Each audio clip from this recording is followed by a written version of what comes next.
you awake? I thought I heard you get up. Yeah, I'm awake. Sorry, I just can't sleep. Are you thinking about him? Yeah, a bit. Usually get back to sleep, my love. I'm fine. No, it's okay. What else is on your mind?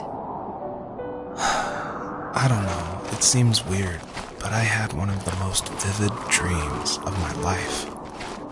I saw a fox on a snowy mountain, just looking confused and worried. Those eyes. I can't get those eyes out of my head. She was running in the windy snow, looking for something.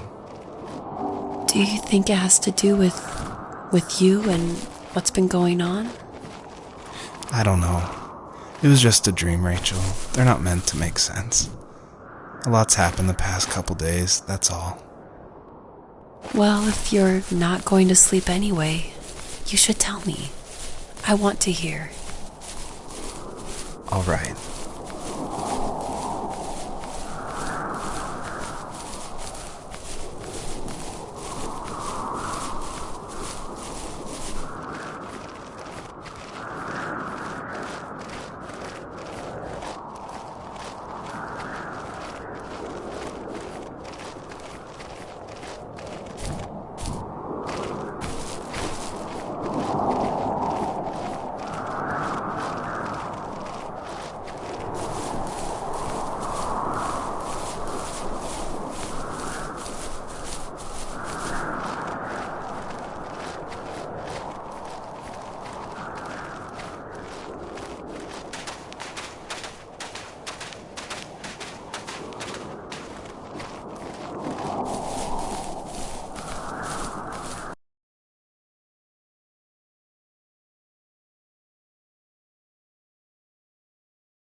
So, not far from her home, she followed that path to something unexpected.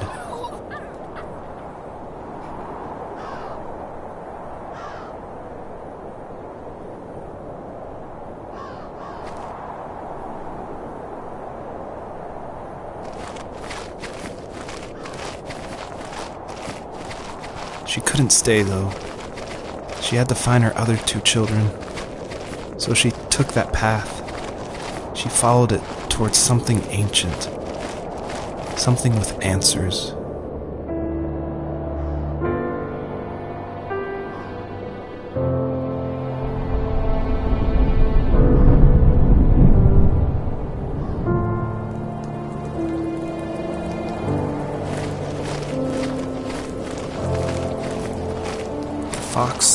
high and low, searching for any sign of her cubs. Points of light showed the way to this ancient tree.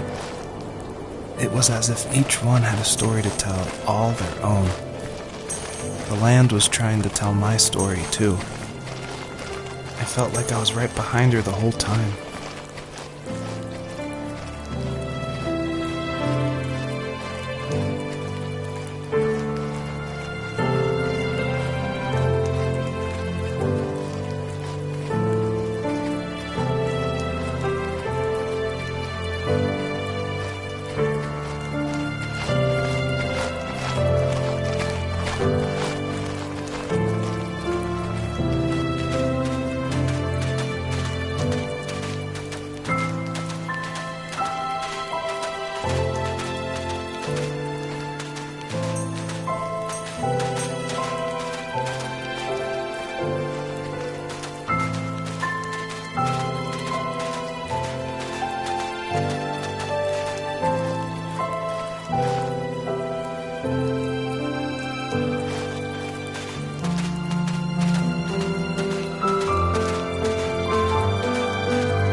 Did for a living? Wasn't he like a lumberjack? That's one way of putting it. If wood was a canvas, then a carving knife was his paintbrush. Even after working a 50-hour week, even after his hands were more splinters than skin, he would bring home the nicest piece of Alaskan weeping cedar and make me toys. That wooden train was the first toy I can remember, and I loved it. I just knew from a young age I was going to be a lumberjack, like my father.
My teenage years were full of sketching, angst, and trouble. I wasn't popular or unpopular. Maybe just forgettable. I guess that gave me a sense of freedom.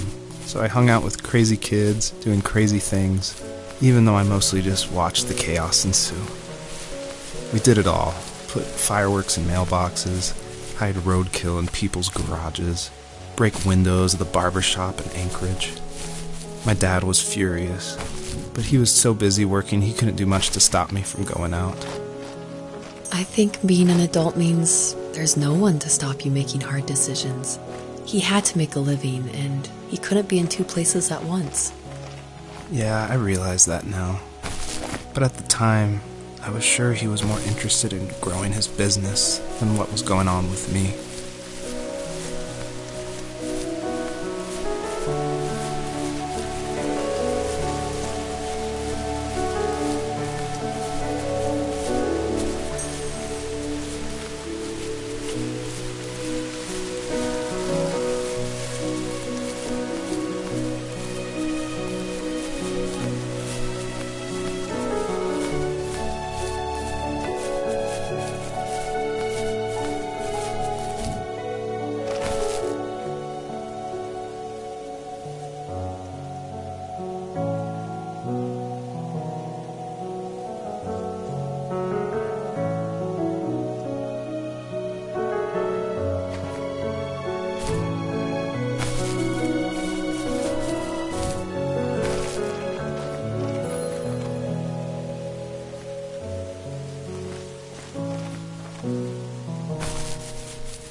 He was working another late night, and my friends were over, saying how bored they were and how they'd come all the way out to my house for nothing. One of them mentioned how that old, ugly beyond belief truck was still in the garage, and how we should take it for a spin. I was only 15, so I kind of fought it for a while. The next thing I knew, we were careening around the mountain path, rocks spitting onto the sides of the cliff, while my dad's cringeworthy bluegrass blared out the speakers. I drove while my friends were in the back of that yellow and purple truck, throwing beer bottles and trash at anything remotely interesting. Felt like I was soaring in the air with borrowed wings. But all good things have endings. A cop outside of Eagle River pulled us over after he saw us in a bottle rocket into someone's yard. What followed was a long night of talking to disappointed adults and feeling smaller than ever.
After he drove me home from the police station, I blew up at him, saying how I never wanted to be like him, how I was going to be someone and leave that hick icebox for good. He just looked forward at the road with tired eyes.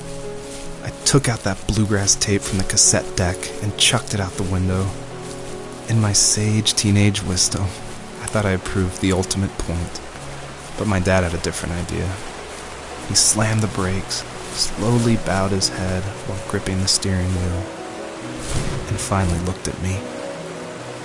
All he said, like it was a polite request, was, "Make this right." I sat there in silence, fuming, but I eventually got out and combed every square inch of the woods, muttering profanity after profanity. I found it 30 minutes later, near a small waterfall off the road. I went back to the truck, put the wet tape back in, and sure enough it worked. We didn't speak another word to each other the rest of the night. Wow, I knew you were a crazy teenager, but... It's hard to believe, isn't it? It surprises me too. It's like I didn't really know who that kid was back then. I bet my dad thought the same thing over and over. It's almost like he was saying, "Make this right," to himself, more than to me.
My friends would laugh about that night and talk about how crazy it was, and I laughed along, pretending it didn't bother me. But it did. I imagined my friends growing old in the bush, unable to find that thrill in those godforsaken ice fields. It's like those mountains were a literal wall, keeping me from leaving, where all I would have to look forward to are lumber yards and evening beers. I had to climb over. That was my only goal for a long time.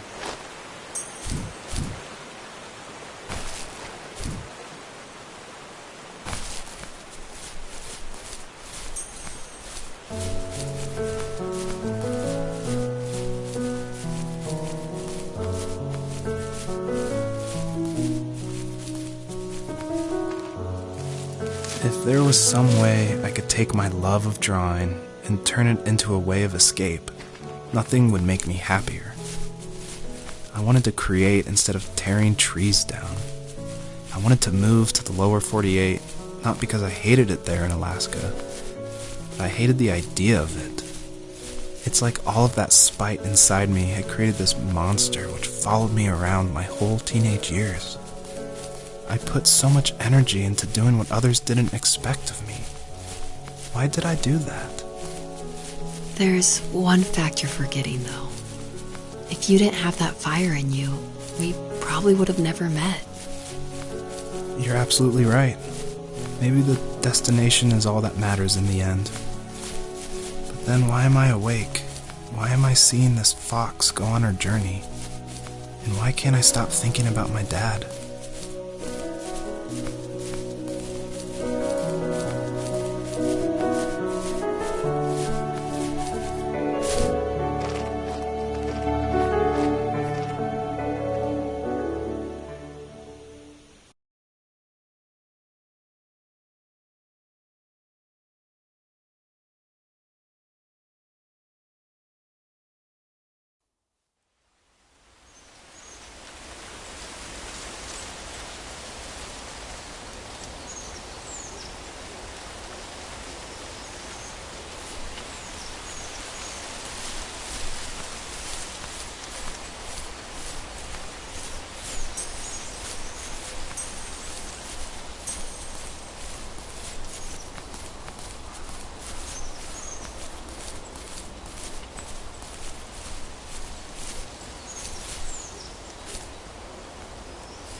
On our property, there were old abandoned pieces of a shed and car long left unused. I used to ask him all the time who those people were that left all this junk, and I'm sure he got so tired of hearing it that he made up some elaborate stories how a brown bear ate them and haunted the woods afterwards. What's funny is I think it made those people seem more real. Growing up thinking they were still hanging out like they couldn't say goodbye. I used to tell my friends how I could swear I saw spirits move near the water, and that always freaked them out. I guess it didn't bother me, because the way I saw it, they were normal people with old cars and sheds, just trying to figure out how to survive and be happy in the middle of nowhere. It was a cool thought that they didn't want to leave, but I was a weird kid. Well, you had good company since those ghosts like living in a place where they were brutally devoured.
Even at my most distant, at the times when I detested him the most, he kept reaching out. For a year straight, he asked me every week when we were going camping. I thought he was just dense. Eventually, to shut him up, I agreed. We carried out the worn lawn chairs from the garage and set up a cinder block campfire at the site we had always used behind the house. We walked down the mountain path, talking in the warm sunshine we only got a couple months of the year. Those 3 obsidian rocks shimmered alongside the shore, almost like sparklers pressed against a dark window. I'll never forget that wet stone on my feet, or how those massive mountains looked even bigger in the lake's reflection. I felt small, but grateful. As the sun set, my dad found something I hadn't seen for a long time. The tree where I'd made my first carving when I was 6. I hadn't even carved it. My dad had helped me, but I still called it my tree. Something about seeing my name there made me open up, and we talked about everything that night in that old camouflage tent. I told him how much I love sketching and design, and how it would be a dream to study architecture in Seattle. I told him how I didn't get along with my friends much anymore, but that I didn't mind being alone. He told me he was there for me, and he joked that if all he had to do was write my name on a tree to finally get me to talk, he would have left me carved logs with novels on them in front of my room every morning. I don't know why it took me that long to realize it, but it was then I knew how much he had sacrificed for me.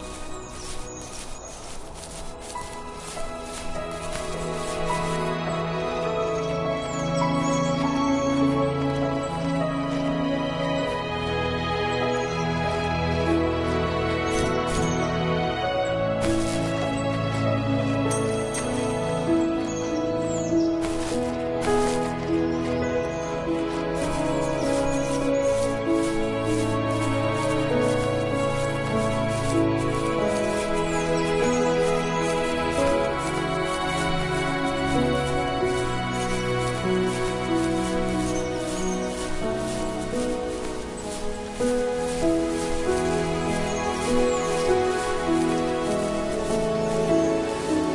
dad built a lot of stuff in his free time. If he wasn't watching fly fishing or reading Tom Clancy novels, he was carving something. He made tons of birdhouses. Not that he was into bird watching, but I think he really missed working and adding on to the home. If he couldn't afford the time to build onto our own house, he would have to settle with watching birds move into their little homes. We kept an old mattress in the bed of that ugly yellow truck, so we would drive it deep into the woods and then watch the birds fly into their houses while the sun set. Usually it was accompanied by venison jerky or a cold Coke, but not a lot of talking, which is how we both liked it.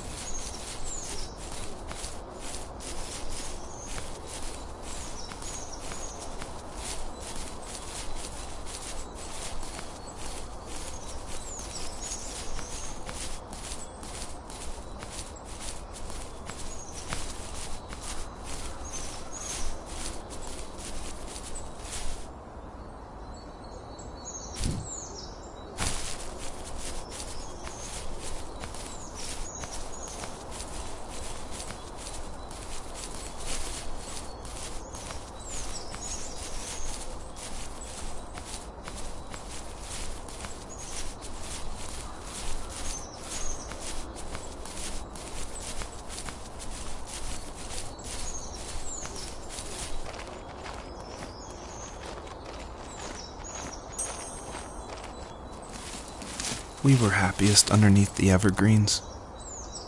We decided it was time to finally map out the hundreds of acres we lived on just to pass the time during the summer. He was only free in the evenings, so I would spend the day wasting time on dial-up internet and sketching, and then we would rush into the woods, pen and map in hand, before evening fell. Sometimes the aurora borealis would cast a cold green glow on the mountainside, and we would finish our route underneath a twilight sky. Sometimes I was lonely during those summer days, but there was comfort in the routine. A lot of teenagers aren't looking for the daily grind, though. There's nothing wrong with wanting to get out, to leave your childhood home. You wanted to progress, to make something of yourself. Yeah, you're right. That house. I'm sure it's the same as how I left it. But then why does it feel so different? I doubt you're the only adult to have looked back and asked that question.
The perpetrator stood nearby, unfazed, like nothing was wrong. My dad is dead, and he's never coming back, Rachel. I can tell you these stories, but I can never reminisce with him again. He can never hold a grandchild that we'll probably never be able to have. I can never talk to him again, and I'll never be able to say I'm sorry for everything.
Joseph, you can't go to sleep feeling like this. I'm sorry for everything, and I know you need space, but I'm here for you. You don't need to feel so lost. Joseph, have I ever told you what my mother was like?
You know what it's like not to have a mom at home. And you know how hard that made my childhood. What helped me was watching the birds in the morning before the school bus came. I thought that my mother was one of those birds, and it made me want to be free like her. My mom taught me how to fold origami cranes while she was in the hospital. So I told myself I would fold one every day until I could fly myself.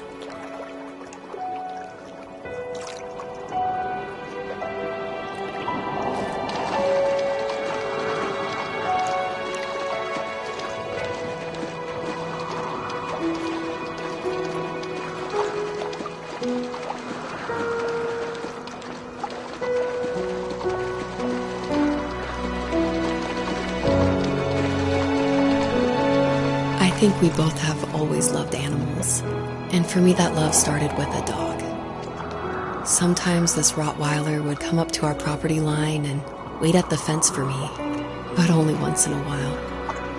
I was sure to check every day immediately after school, and it usually ended in disappointment. I would even steal money from my passed-out dad just so I could buy these off-brand dog biscuits. Even when she did stop by, she never went beyond the fence. Why was she so scared?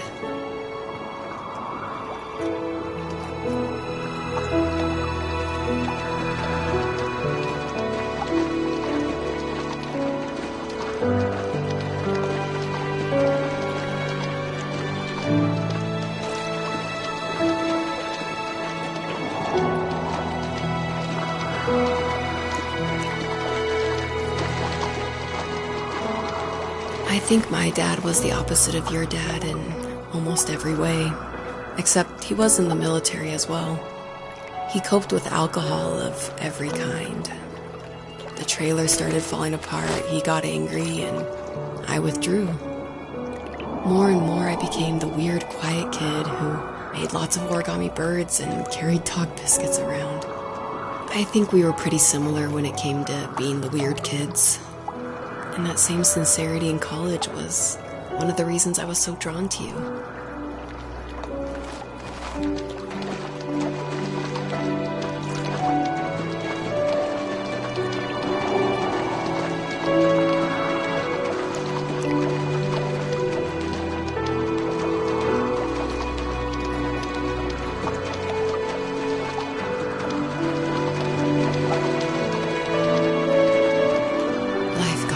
And worse.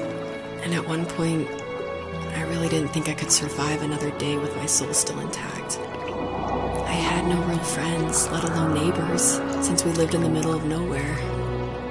I should have talked to my teacher, but I was scared what he would do if he found out.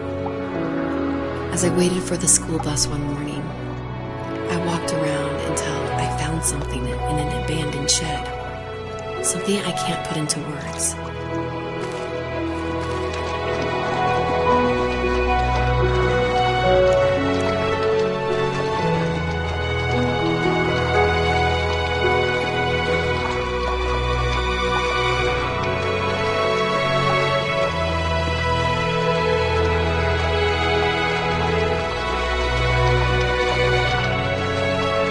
I summoned courage I didn't know I had, and I broke into my dad's room and found the key to the shed where he had locked my bike. I'll never forget that feeling of the wind rushing by my ears as the sun rose over fields of wheat. I was flying for the first time. I biked as far as my legs could take me until I found a house that felt friendly and that felt like home. Those strangers helped me in so many ways. And if it wasn't for them, I wouldn't have found my foster family. And if it wasn't for my parents, I wouldn't have met you.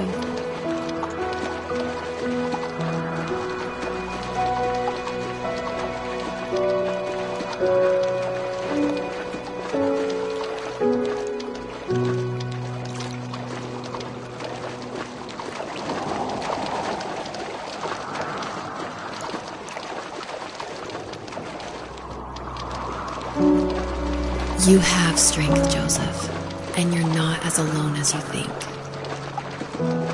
It's all just so pointless. Just waiting for life to happen. It's like having the home I always wanted is cursed out of my reach. The thought of being a parent myself. How could I do that when I couldn't even be a good son? I'm sorry. I know what you're saying. I just don't know how things will work out. These quiet hours will turn into years, and we'll wonder which roads passed us by. Then we'll forge a new road together. Besides, I discovered for myself that one fateful morning where any hopeful road leads to. There may be thorns and mist, but it always leads to the same thing. And what's that? Family. I'm so glad that you're part of my family, Rachel. And I'm glad you're part of mine.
The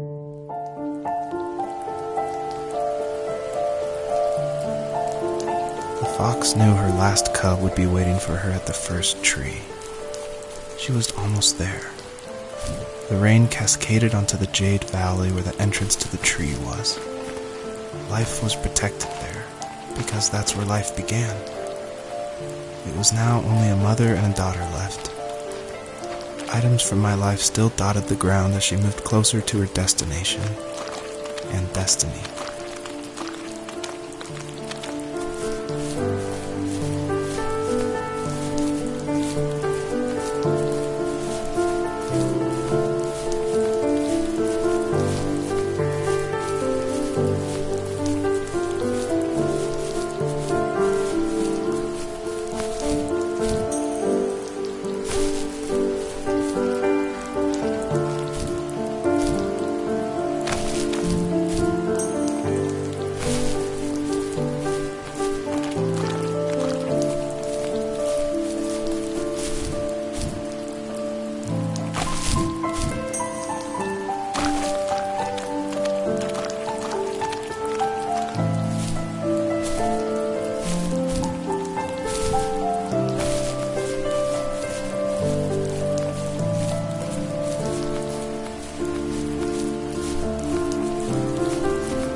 At the end of high school, I felt something I hadn't felt in a long time. Drive. I looked into the best architecture schools on the West Coast, then got a dose of reality when looking at other students' portfolios and the high cost of tuition. I still wanted to be something, to be the next Alvaro Siza, and to make those thousands of sketches worth something in my grand history. But now even an internship sounds impossible. Siza helped me understand how essential emotion is in architecture, and he also said light is the real composer of space. I like to think these glints of light, like not finding a job or even a strange dream about a fox, are something I should be thankful for, even if the illuminated space is something I'm less than comfortable with.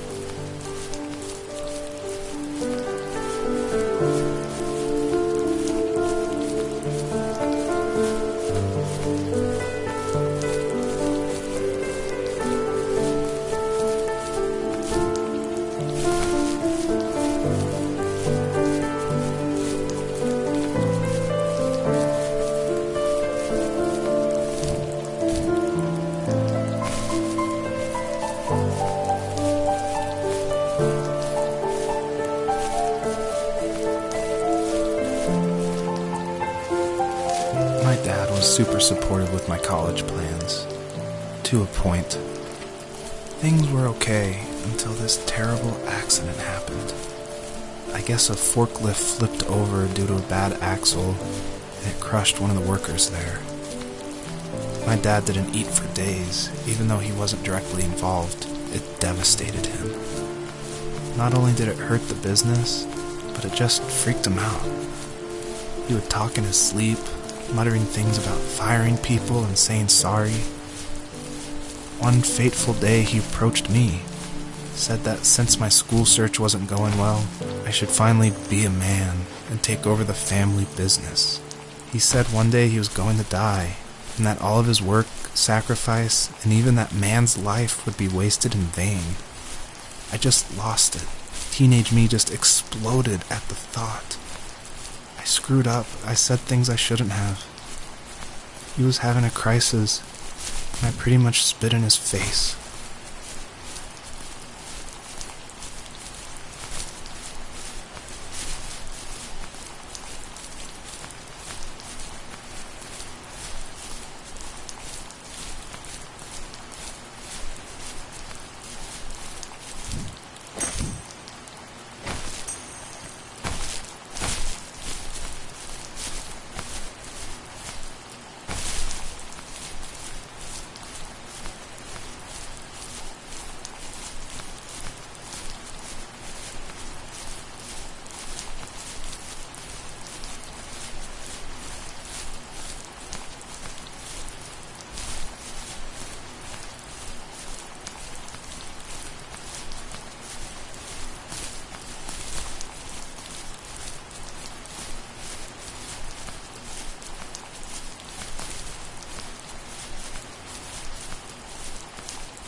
Was that the last time you talked to him? No, I called on holidays, and he would call on my birthday. I guess we acted like nothing ever happened, which was stupid.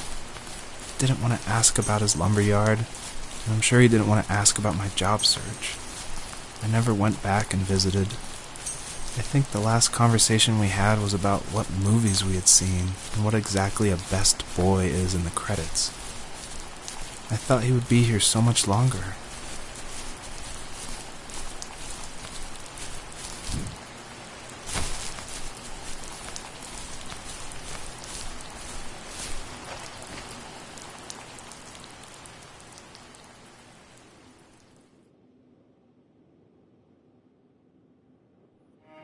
In the distance, the first tree illuminated the wasteland. She couldn't go home anymore. She did the only thing she was capable of: moving forward. My dad died alone in the middle of the wilderness. I should have been talking to him more. I should have done a lot of things differently.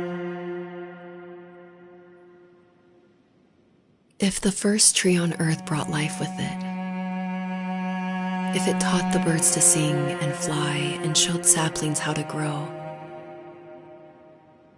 what could it do for us?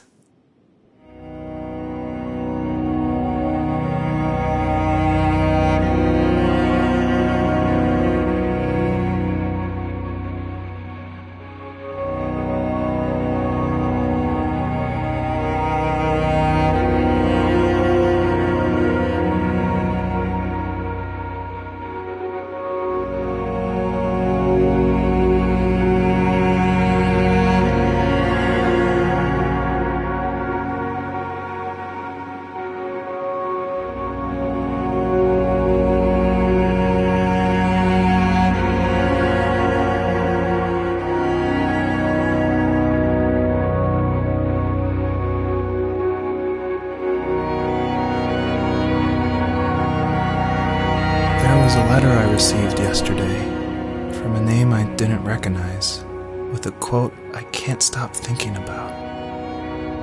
Death is not the opposite of life, but a part of it. More and more, I'm realizing one important truth. Each of us have our own journey to the first tree, but sometimes I'm not sure I'm ready to take that first step. You already have my love.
was over. But I have no idea. It was only a dream, a distraction from tomorrow. I don't think dreams normally bring back to memory so many important feelings. Maybe it was just a dream, but it was also a gift. Yeah, I suppose. But tomorrow we're getting on a plane to the last place on Earth I want to be. The only person that would have made the trip worth it is gone. You're going to see him and be with him one last time before you say goodbye. I have one last quote for you by Emerson, sealed in an imaginary letter from me to you. It is the secret of the world that all things subsist and do not die, but only retire a little from sight and afterward return again. Go to sleep, my love. We have a big day tomorrow, but I'll be there with you every step of the way. Thank you. Thanks for listening. Good night, Rachel. Good night, Joseph.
hell?